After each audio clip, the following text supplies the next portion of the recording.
सबसे पहली बात कि सर्दी हम पर किस किस तरह से अटैक करती है।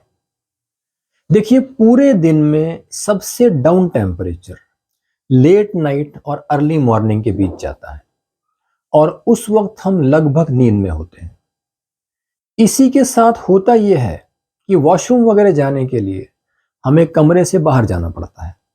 ऐसे में टेम्परेचर डिफरेंस मीन्स जब आप रजाई में थे तब का टेम्परेचर और बाहर का टेम्परेचर, उस डिफरेंस की वजह से सर्दी हम पर एकाएक अटैक करती है।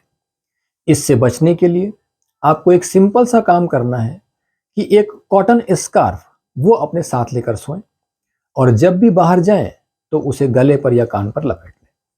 आगे बढ़ते हैं।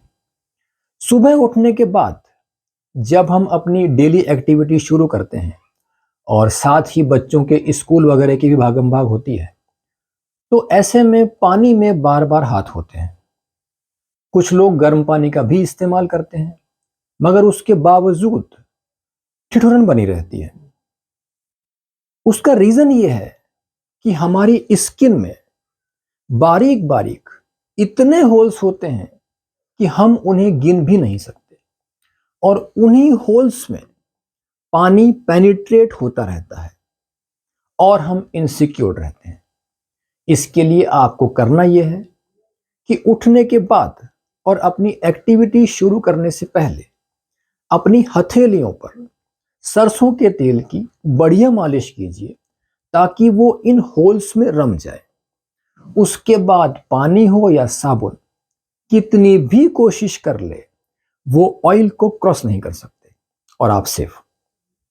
उसके बाद दिन भर धूप खिलती है, आप उसका भरपूर आनंद लीजिए, मगर सावधानी पूर्वक, क्योंकि दिन में भी कई बार शीतलहर चलती है और शीतलहर वो चीज है कि उसके आगे धूप भी बेअसर है। इसलिए इस बारे में पूरी सावधानी बरतें। सनसेट होने के तुरंत बाद सावधान हो जाइए, क्योंकि अब ठंडी हवा अपना तेवर दिखाएगी। नाइट में लेडीज वगैरह बर्तन साफ करती हैं, तो मान लीजिए उस एक्टिविटीज में आपको 20 मिनट लगते हैं या आधा घंटा लगता है, तो उतने समय तक आपके हाथ लगातार पानी के कांटेक्ट में रहते हैं और बाहर ठंड वैसे ही रहती है। मगर आप उस एक्टिविटी को नज़रअंदाज कर जाते हैं और जुकाम वगैरह की समस्या बनी रहती है। इससे बचने के लिए आपको सिर्फ एक सिंपल सा काम करना है कि बर्तन धोने के बाद आप एक कप बढ़िया चाय पी लीजिए। देखिए, होता यह है कि हमारी बॉडी का एक नॉर्मल टेम्परेचर होता है 37 डिग्री सेल्सियस, और अगर बात करें फ़ारेनहाइट में तो 98.6 डिग्री फ़ारेनहाइट। अगर हम इस टेम्परेचर को मेंटेन रखते हुए चलते हैं तो यकीन मानिए कोई भी बड़ी बीमारी आपको छू भी नहीं सकती है। अब यहां पर आप दो कंसेप्ट समझिए जो बहुत ही इंपॉर्टेंट है।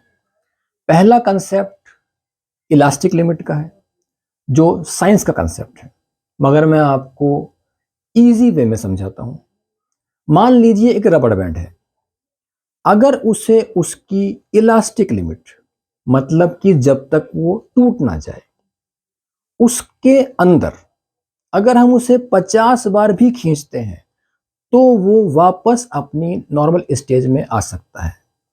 मगर यदि उसे उसकी इलास्टिक लिमिट से ज्यादा, चाहे एक बार ही खींच दिया जाए, तो वो टूट जाएगा। बस यही बात आपको अपनी बॉडी के टेम्परेचर पे अप्लाई करनी है कि वो अपनी इलास्टिक लिमिट से ज्यादा क्रॉस ना हो जाए, अदरवाइज आप अनसेफ हो जाएंगे। दूसरा कंसेप्ट इंजीनियरिंग का है, मगर वो भी आप इजी वे में समझिए। आपने टी स्टॉल्स पर या कई घरों में देखा होगा कि चाय वगैरह पीने के बाद जो भी जिम्मेदार व्यक्ति होता है वो तुरंत कप्स उठाता है और सादा पानी से धो डालता है और वो चमक जाते हैं। अब मान लीजिए उन्हीं कप्स को 1 घंटे रख दिया जाए तो आपको बार यूज करनी पड़ेगी, उन्हें मांजना पड़ेगा। और यदि उन्हीं कप्स को रात भर रख दिया जाए तो सुबह तक उनका क्या हाल होगा आप समझ सकते हैं। देखिए, जुकाम से निमोनिया हो या बुखार से टाइफाइड ऐसे ही नहीं हो जाता। कहीं ना कहीं हमारी गलतियां, हमारी असावधानियां, हमारी लापरवाहियां ये भी जिम्मेदार हैं। तो आज के वीडियो में यहीं तक, बातें अभी और भी हैं, तो मिलते हैं नेक्स्ट वीडियो में। Thank you.